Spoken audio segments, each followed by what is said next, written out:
Corona पर बहुत हद तक कंट्रोल पाने के बाद, क्योंकि आजकल जो केसेस हैं वो 20,000 से कम रहते हैं, 14, 15, 16,000 केस रहते हैं, लोगों की मौत कम हो रही है, तो हम सबको लग रहा है कि बिल्कुल कोरोना गायब हो चुका है, खतरा जो है वो टल चुका है। दिवाली से पहले जिस तरीके से लोगों को छूट दी गई है त्योहार मनाने की, इस छूट का कहीं ना कहीं एक नाजायज फायदा उठाते हम ही और आप, हम लोग ही नजर आ रहे हैं। बाजारों की जो स्थिति है वो बिल्कुल ऐसी है जैसे समझ लीजिए कि कोरोना कभी था ही नहीं, पांव रखने की जगह नहीं है। ऐसे में फिर से डर सताने लगा है कि कहीं दिवाली के बाद कोरोना का बम न फट जाए। वैक्सीन जरूर लगी है, लेकिन एक बात ध्यान रखिए, अभी तक कोरोना को मात पूरी तरीके से दी नहीं गई है। भूल गए हैं, जैसे मैंने पहले कहा था कि पहले क्या हुआ था।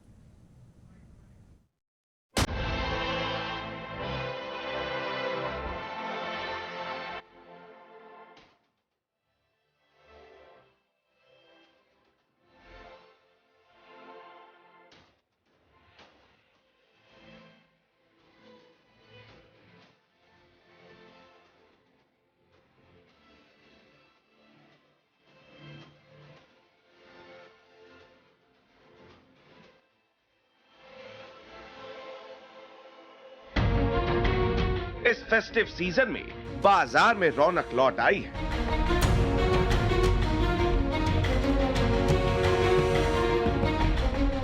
लेकिन इस तस्वीर को भी जहन में जरूर रखना चाहिए।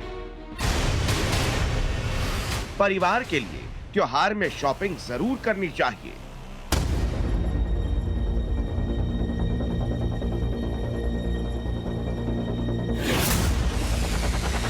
लेकिन महज कुछ महीने पहले की इस तस्वीर को भूलना नहीं चाहिए।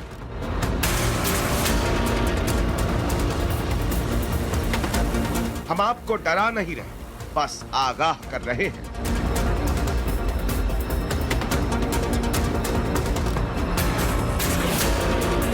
खुशखबरी यह है कि देश में कोरोना कंट्रोल में है। दिल्ली में बीते 9 दिनों से कोरोना वायरस किसी की मौत का कारण नहीं बना है, लेकिन इसका मतलब ये नहीं कि कोरोना प्रोटोकॉल को ताक पर रखकर लोग वायरस को ओपन इनविटेशन देने लग जाएं।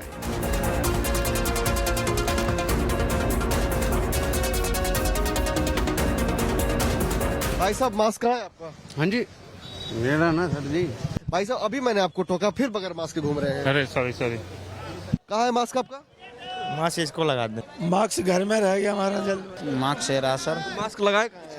लगा लिया सर। CRC मास्क कहाँ है? सॉरी सर, सड़ गए थे।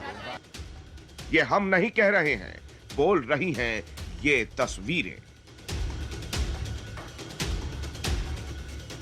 ये दिल्ली का लाजपत नगर मार्केट है। यहाँ क्या नहीं मिलता आप सोचिए, और वो आपके सामने होगा। लेकिन इतनी भीड़ में यहाँ कोरोना भी मिल सकता है। बस एक नजर इस भीड़ पर डालिए। देश भर में त्योहारी सीजन है और दिवाली का समय है। ऐसे वक्त में बाजारों में बेहिसाब भीड़ उमड़ रही है, और ये तस्वीर मैं आपको लाजपत नगर के सेंट्रल मार्केट से दिखाना चाहूँगा, जहाँ पर देखिए कि इस भीड़ को देख करके आप अंदाज़ा लगाइए कि किस तरीके से कोरोना प्रोटोकॉल्स की साफ तौर पर धज्जियाँ उड़ाई जा रही है।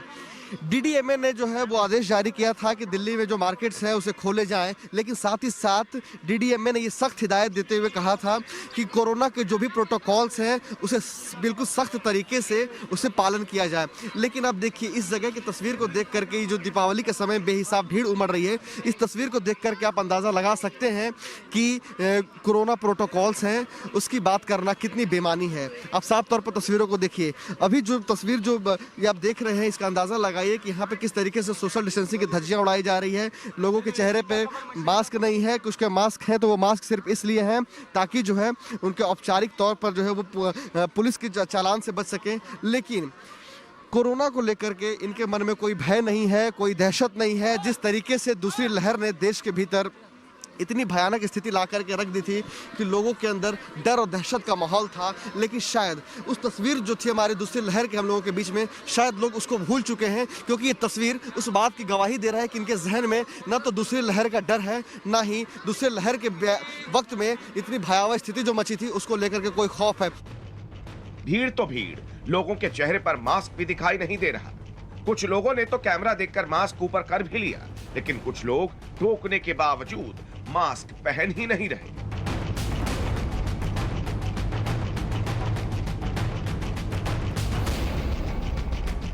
अब आपको एक और तस्वीर दिखाते हैं। यह है दिल्ली का सरोजनी नगर मार्केट। दिवाली डेकोरेशन की चीजों से पूरा मार्केट पटा पड़ा है। कपड़ा, जूता, चप्पल, बेल्ट, चश्मे, मार्केट पूरी तरह से सजा है। दिवाली से पहले लोग घर द्वार सजाने के लिए और खुद सजने के लिए खरीदारी करने आए हैं, लेकिन शायद ये भूल गए हैं कि ये साल 2021 है। कोरोना वायरस का खतरा है, लेकिन इस त्योहार के मौसम में पब्लिक घर पर बैठने को तैयार ही नहीं है।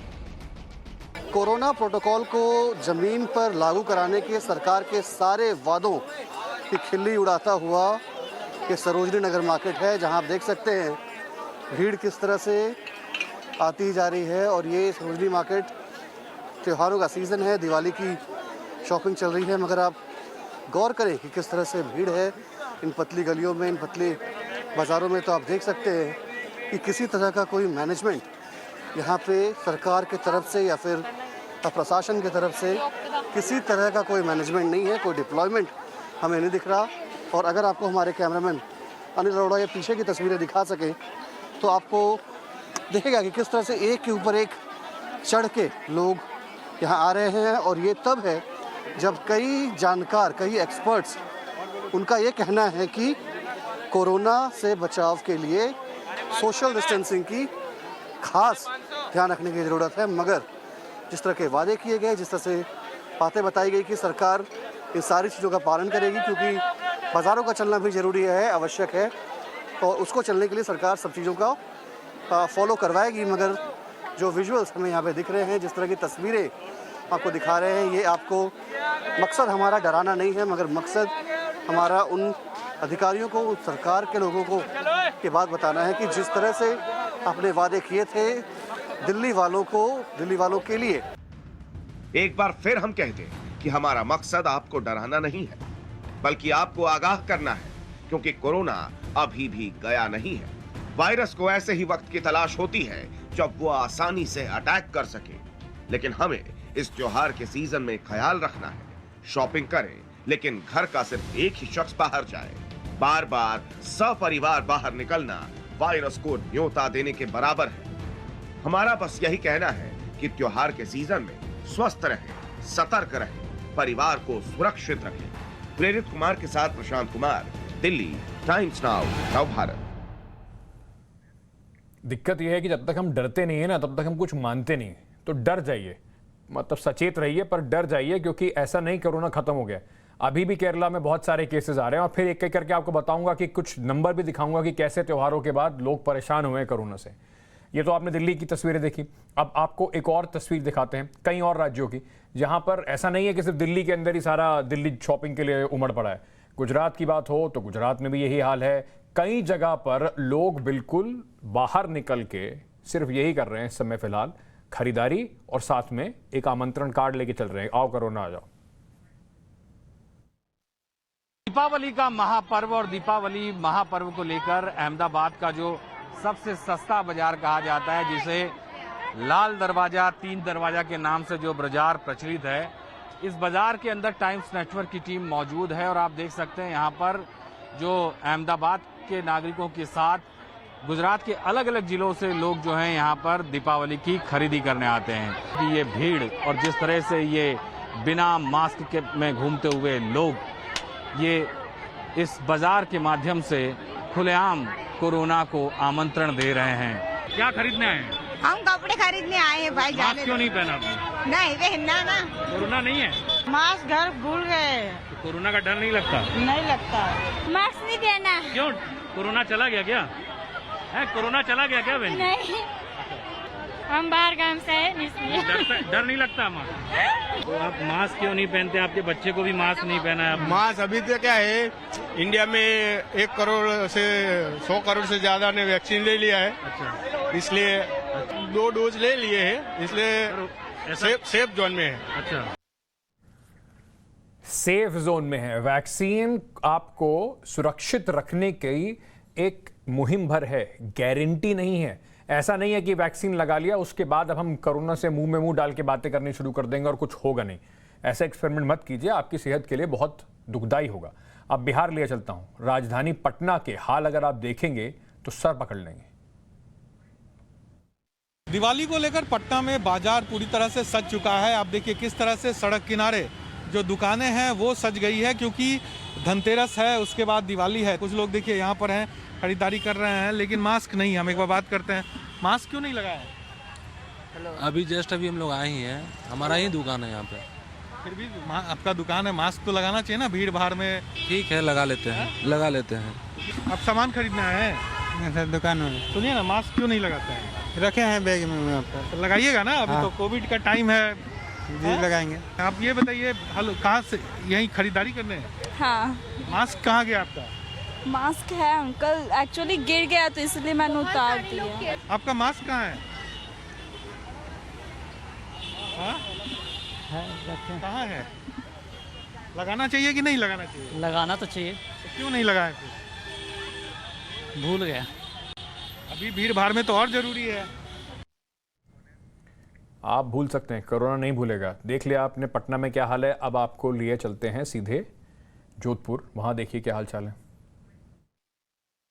चारों तरफ भीड़ है, लोग बाग खरीदारी के लिए निकल रहे हैं। जो बाजार है वो गुलजार है, लेकिन हम कितने तैयार हैं उस बीमारी के लिए जिससे अभी तक हम निजात नहीं पा पाए हैं। तो आप तस्वीरें देख सकते हैं, बहुत सारे लोग हैं जो बिना मास्क के अभी भी हैं। कुछ लोग हैं जो मास्क पहन के जा रहे हैं, लेकिन बहुत कम संख्या में वो लोग हैं जो मास्क पहनकर जा रहे हैं। देखिए यहाँ पर ये बिक्री कर रहे हैं, इन्हीं से बात करते हैं। क्या भैया मास्क कहाँ है?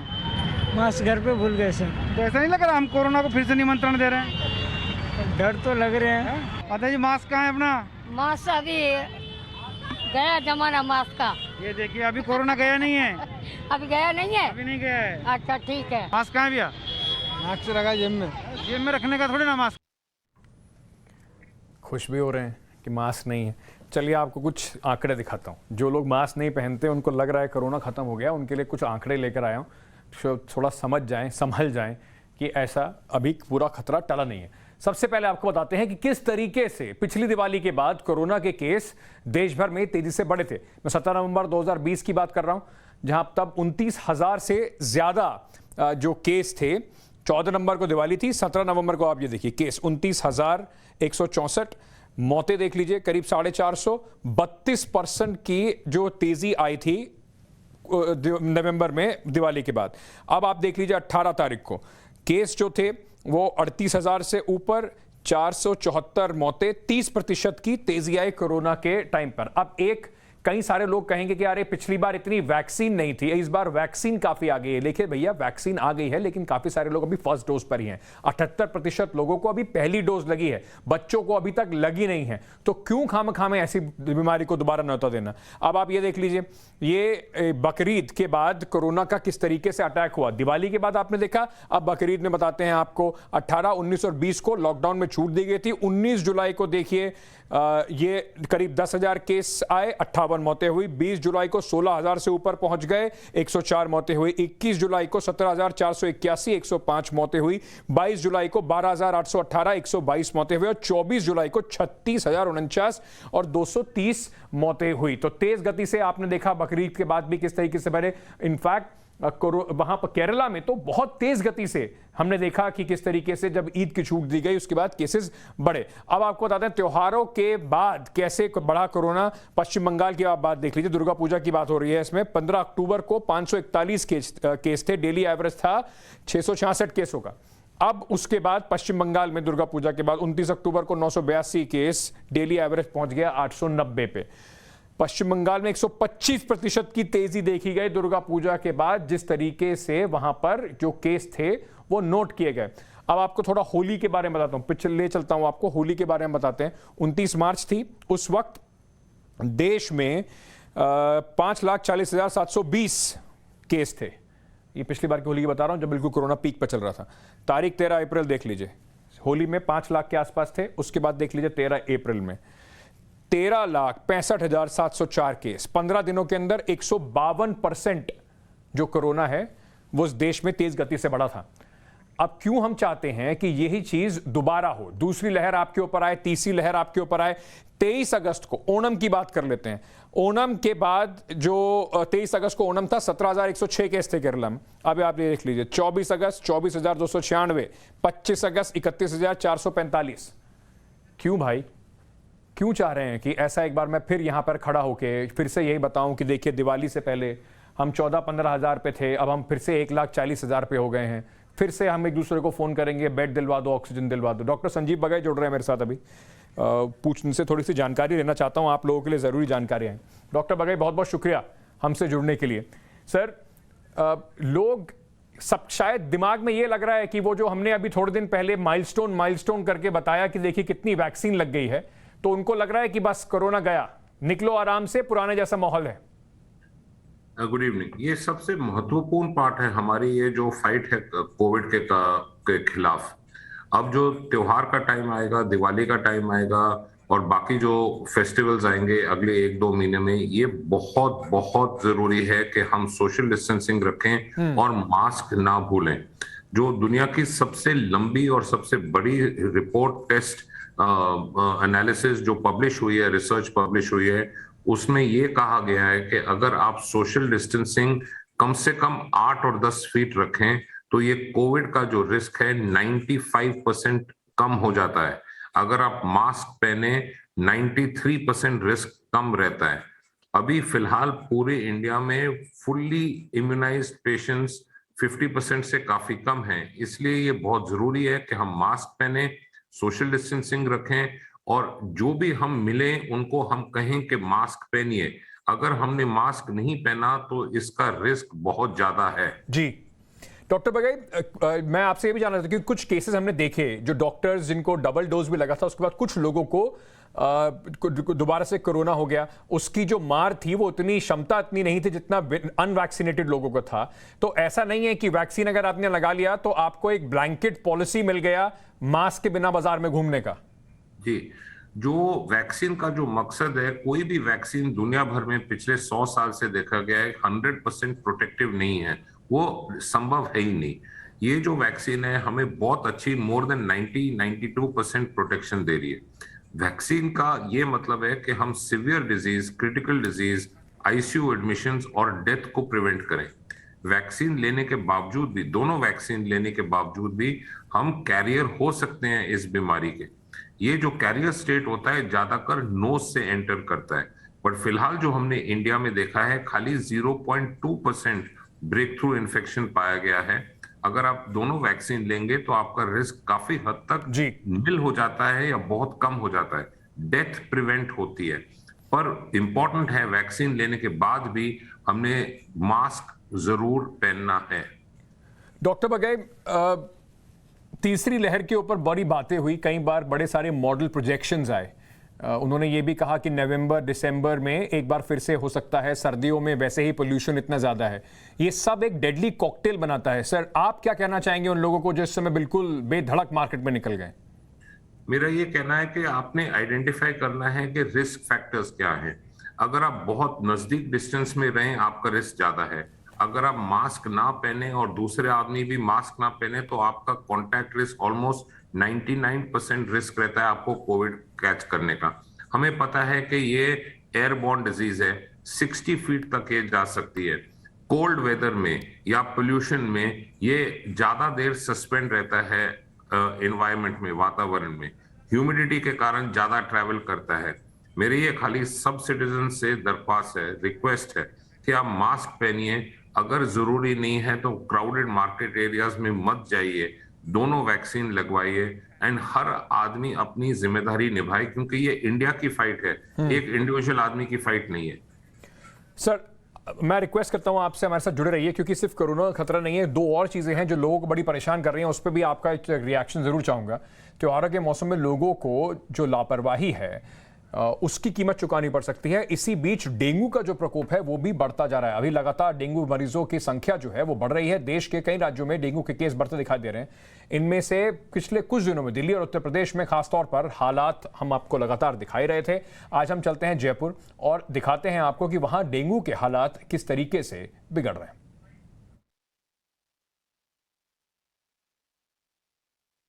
इन्फ्यूजन सेट से टपकती एक एक बूंद जब जिस्म तक पहुंचती है तो मरीज को राहत मिलती है, लेकिन जब संख्या की बात करेंगे तो मामला राहत से आहत पर आ जाता है। अब देखिए ये अस्पताल है जेके लॉन और उसका ये वार्ड देखिए जहां एक बेड पर 2-2 मरीजों को भर्ती करना पड़ रहा है। डेंगू की हालत ये है कि प्रदेश में जयपुर एक ऐसा शहर हो गया है जहां 2000 से ज़्यादा मरीज डेंगू के हैं। इतना ही नहीं बल्कि राजस्थान देश में पहले पायदान पर आ गया है जहां डेंगू पैर पसार रहा है। व्यवस्थाओं के आलम की बात करें तो वो आपके सामने है। आप देख सकते हैं किस तरह से एक एक बेड पर 2-2 लोगों को भर्ती किया गया है, क्योंकि बेड कम है, संसाधन कम है, स्टाफ लगातार काम कर रहा है, दिन रात की ड्यूटी कर रहा है, बावजूद इसके डेंगू है कि अपने पैर पसारता जा रहा है। स्थितियां बड़ी भयावह हैं। तस्वीरों में आप देख सकते हैं ये राजधानी जयपुर के अस्पतालों का मंजर है जहां पर मरीजों की संख्या जिस तरह से बढ़ी हुई है वो आप साफ तौर पर देख सकते हैं। खास तौर पर डेंगू बच्चों में ज़्यादा दिखाई दे रहा है। यही वजह है कि जेके लोन में लगातार बच्चे पहुंच रहे हैं। लेकिन यहाँ के स्टाफ उनसे भी हम थोड़ी बात कर सकते हैं। सर क्या स्थिति है डेंगू की? अभी दिन में कम से कम अभी 50 या 60 लोग एडमिट हो रहे हैं। अभी हम संभालने के लिए भी बहुत मुश्किल हो रहा है। 12 घंटे में इतना पेशेंट्स एडमिट होते हैं। एक एक बाहर में कॉरिडोर में भी बेड लगा के अभी संभाल रहे हैं जी। एक बेड पर कई मरीजों को रखना पड़ रहा है। जी जी, दो तीन, कभी कभी 2-3 भी हो जाते हैं। तो आप समझ सकते हैं कि स्थितियां क्या हैं। मरीजों को अलग अलग बेड देने की बजाय एक ही बेड पर रखना पड़ रहा है, वो भी तब जब कोरोना के संक्रमण काल से हम लोग अभी निकले भी नहीं हैं। अगर यही सब स्थितियां रही तो आने वाले समय में क्या होगा ये सोचने वाली बात होगी। तो पूरे देश में खास तौर से उत्तर भारत में डेंगू का प्रकोप जारी है। डेंगू के मरीजों की संख्या किस तरीके से बढ़ रही है, आंकड़ों को देखकर आपको इसका अंदाजा थोड़ा लगेगा। सिर्फ राजस्थान की बात नहीं कर रहे हैं बल्कि बाकी राज्यों में भी हालत काफी खराब है। ये देखते रहिए आप एमपी के अंदर किस तरीके से इस 11,000 से ऊपर केस हैं, 7,000 केस राजस्थान में हैं। तो ये लगातार पंजाब में 13,000 केस हैं, उत्तर प्रदेश के अंदर बहुत सारे केस हैं। तो ये लगातार जो हैं ये केसेस जो हैं वो बिल्कुल बढ़ते जा रहे हैं। अब कोरोना और डेंगू के अगर आपको लगता है कि बस दोहरी मार आप झेल रहे थे, अब ट्रिपल अटैक की तैयारी कर लीजिए, क्योंकि कानपुर में जीका वायरस का जो हमला है वो भी तेज हो गया है। कानपुर में 6 और जीका वायरस के रोगी मिले हैं, इनमें से 4 महिलाएं भी हैं। एयरफोर्स कर्मियों के बाद अब आम लोगों तक जीका पहुंच चुका है। कानपुर में 23 अक्टूबर को पहला मरीज मिला था, उसके बाद 30 अक्टूबर को 3 और रोगी मिले हैं। कुल मिलाकर 6 नए केसेस सामने आए। अब तक 10 मामले जीका के सामने आए हैं पॉजिटिव, और पहले दिन से ही एहतियाती कदम तो सारे ही उठाए जा रहे हैं। सारी निरोधात्मक कार्रवाई की जा रही है। 50-60 टीमें बना के जो सोर्स रिडक्शन की कार्रवाई की जा रही है। 50 टीमें सैंपलिंग की काम में लगी हुई हैं। 70 से 100 टीमें जो है रोज हाउस टू हाउस सर्विलांस का काम कर रही हैं। नगर निगम अपना फॉगिंग करा रहे हैं, साफ सफाई का कार्य कर रहे हैं। सब तरह की निरोधात्मक कार्रवाई कर रही है। 3 किलोमीटर का जोन बना के कंटेनमेंट जो उसमें सारी एक्टिविटी सघन रूप से की जा रही है। सब काम जरूर कर रहे हैं पर उसका जो असर है वो अभी देखना बाकी है। डॉक्टर बगई हमारे साथ मौजूद हैं। डॉक्टर बगई चेयरमैन है नेफ्रॉन इंस्टीट्यूट के। डॉक्टर बगई, मैं आपसे जानना चाहता हूं, ये जीका वायरस क्या आफत है सर? इसको लेकर भी लोग बहुत सारे परेशानी हो रही है। ये किस तरीके से फैलता है? हम इसमें थोड़े से ग्राफिक भी लोगों के लिए डाल रहे हैं, उनको ये बताने के लिए कि कैसे वायरस फैलता है, लेकिन इससे बचाव के लिए लोग क्या कर सकते हैं सर? जी, जो जीका वायरस है ये भी मस्कीटो से ही फैलता है। इट इज जो ट्रांसमिशन है ऑलमोस्ट लाइक मलेरिया या डेंगू या चिकनगुनिया के जैसे ही है।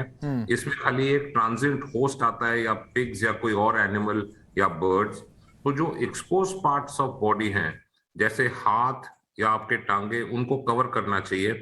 जो पानी का जो एक्यूमुलेशन है या कोई स्टैग्नेशन वाटर है उसको नहीं होना चाहिए। रूटीन जो मस्कुलर रिपेलेंट्स हैं वो यूज किया जा सकता है। लोकल म्यूनिसिपैलिटी को इन्वॉल्व करके जो डीफॉगिंग है वो करनी जरूरी है। जो जीका वायरस या और जो भी mosquito born vector borne diseases हैं उससे बहुत ऑर्गन्स इन्वॉल्व होते हैं। एक तो पेशेंट को होता है fever, headache, vomiting, rash, platelets का डिसफंक्शन, पर जीका का स्पेसिफिक है जो ब्रेन को इन्वॉल्व करता है। उसमें इनकेफेलाइटिस हो सकता है, कन्वल्जन्स जो फिट्स की बीमारी होती है, अनकॉन्शियसनेस हो सकता है। और प्रेग्नेंट लेडीज को ये सबसे ज्यादा खतरा रहता है क्योंकि ये ट्रांसप्लासेंटल ट्रांसफर होता है, यानी प्लासेंटा से लेके फीटस को इन्वॉल्व कर सकता है, जिससे फीटल ब्रेन डेवलपमेंट बहुत ज्यादा हानिकारक होता है उस पर। तो हमने बहुत एहतियात रखनी है इस टाइम, क्योंकि मॉनसून काफी डिलेड और काफी प्रिलॉन्ग थे। तो हमें बिल्कुल सावधान रहना है, अपनी सेहत, अपनी हेल्थ अपने ओन हाथों में। सर, जाने से पहले बस आपसे ये और जानकारी चाहता हूं एक छोटी सी, कि ये जो जीका वायरस है और अभी जो डेंगू का भी है, इसके लिए जैसे कि आपने बताया कि सावधानी रहने की ज़रूरत है, पानी ना इकट्ठा होने दिया जाए, उसके साथ साथ जो लोग इससे अभी किस तरीके के सिम्टम्स किस तरीके के होते हैं, जो लोग थोड़ा बहुत डिस्टिंग्विश कर पाएं, समझ पाएं कि उनको क्या बीमारी है और जल्दी से जल्दी डॉक्टर के पास पहुंच पाएं। जी, तो मेरा ये मैसेज है कि कोई भी फीवर हाई ग्रेड 1 दिन का भी हो, लोकल डॉक्टर से संपर्क करें। कोई भी फीवर अगर मॉडरेट ग्रेड का हो, 2 दिन से ज्यादा हो, तो लोकल डॉक्टर को कांटेक्ट करिए।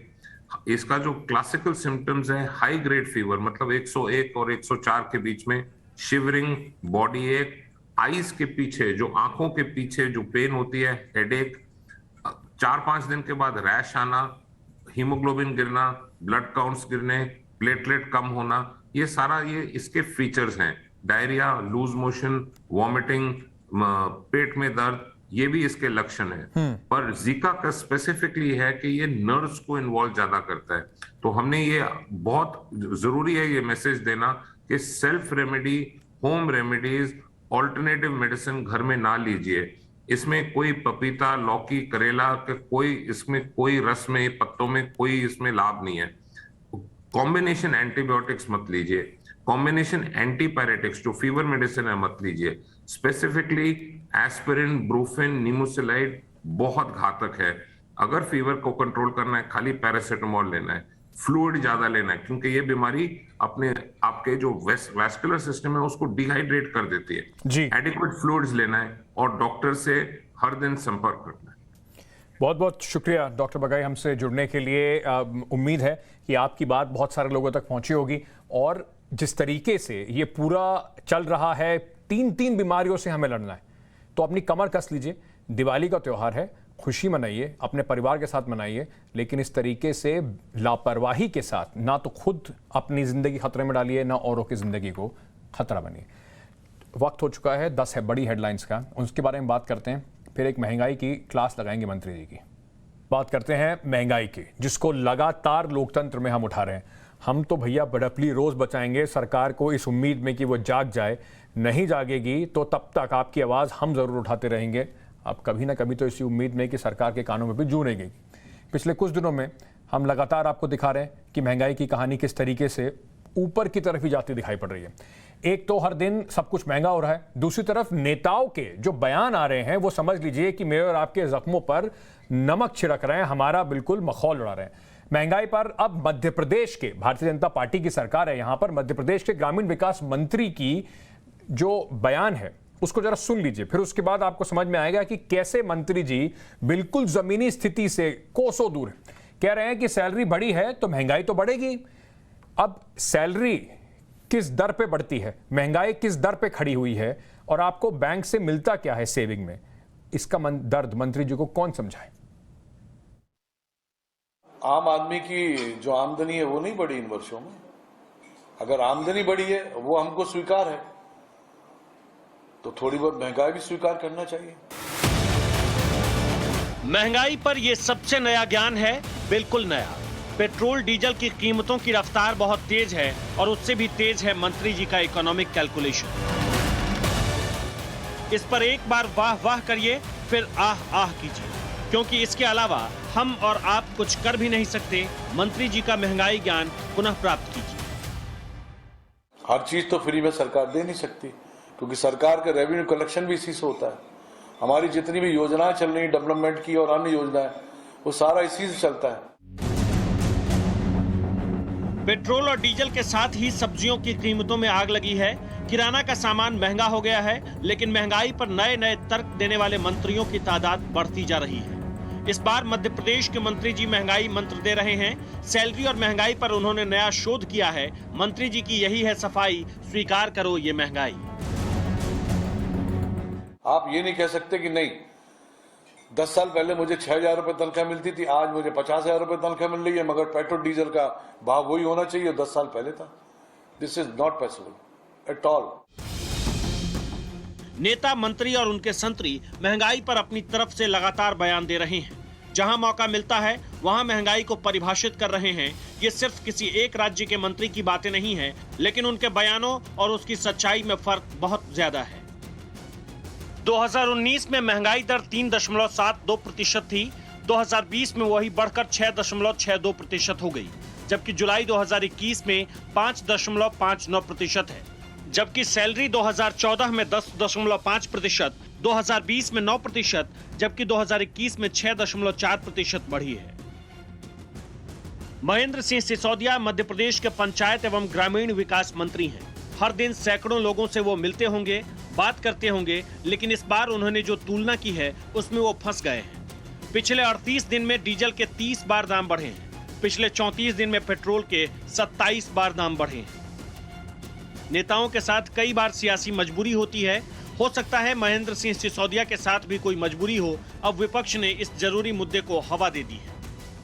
मनरेगा में 2 करोड़ जो काम मांग रहे हैं, इसका मतलब काम भी नहीं है। तो शायद मध्य प्रदेश के जो भी अधिकारी हैं जिन्होंने ऐसी बात कही है, तो मालूम नहीं अपनी बात कर रहे होंगे जरूर। लेकिन मध्य प्रदेश से निकलकर ओडिशा पहुंचते पहुंचते महंगाई की तस्वीरें बदल जाती है। भुवनेश्वर चलते हैं, जहां महिलाओं ने महंगाई के खिलाफ मोर्चा खोल दिया है।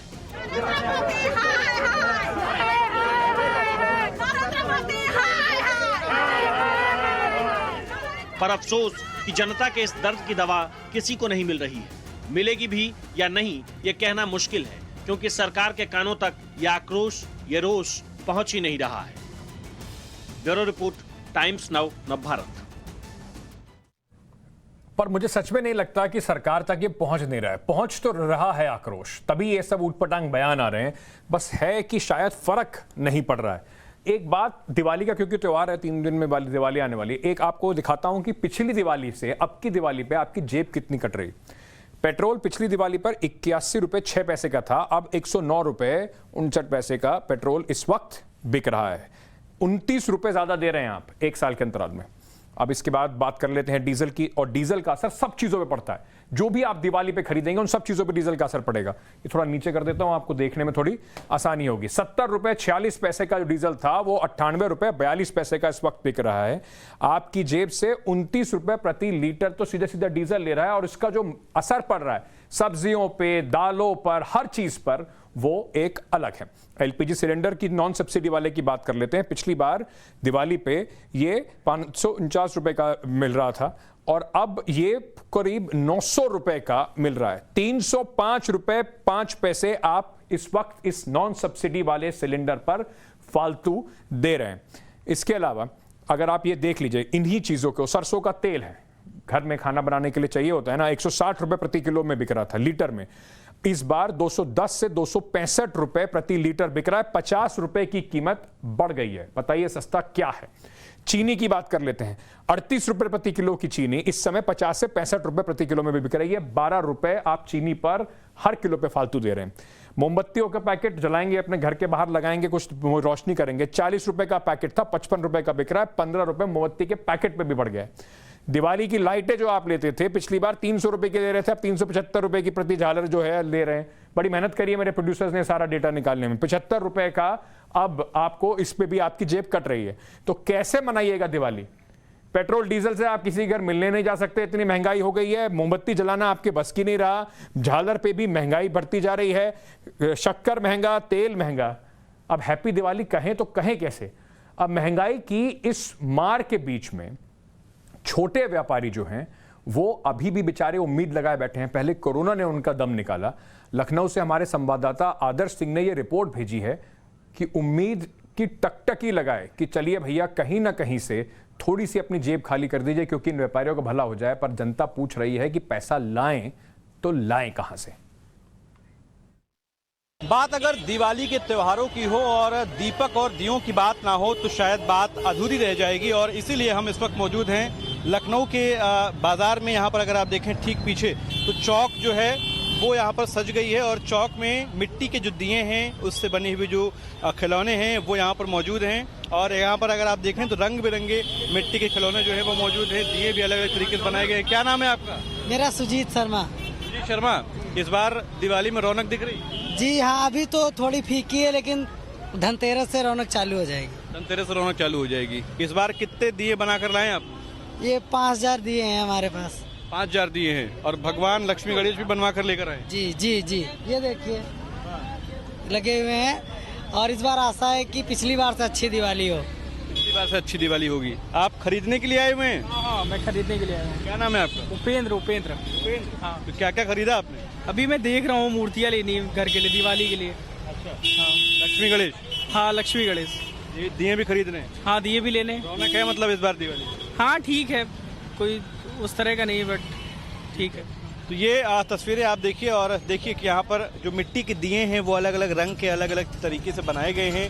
ये एक जो है मिट्टी का एक दूसरा बर्तन है वो बनाया गया है। और आमतौर पर जो खिलौने होते हैं वो यहाँ पर बच्चों के खिलौने जो हैं वो भी बनाए गए हैं, जिसमें ये चक्री है जिसको आमतौर पर बच्चे सिंबॉलिक तौर पर आटा पीसने के लिए इस्तेमाल करते हैं। वो सभी चीज़ें यहाँ पर मौजूद हैं और जो दिवाली की रौनक है वो बढ़ रही है। हालांकि धनतेरस के साथ साथ ये रौनक जो है वो और भी ज़्यादा तेज हो जाएगी। कैमरामैन मनोज मिश्रा के साथ आदर्श सिंह, टाइम्स ऑफ भारत, लखनऊ। महंगाई आपको दिखाई, उसके बाद ये भी दिखाया कि कैसे बाजारों में रौनक का इंतजार छोटे व्यापारी कर रहे हैं। दिवाली का टाइम है, एक बार फिर कोशिश करेंगे कि शायद साहब बहादुर को थोड़ा सा आपका दर्द सुनाई पड़े। बहुत बहुत शुक्रिया हमसे जुड़ने के लिए लोकतंत्र में। कल फिर होगी मुलाकात आपसे जुड़े हुए मुद्दों को लेकर।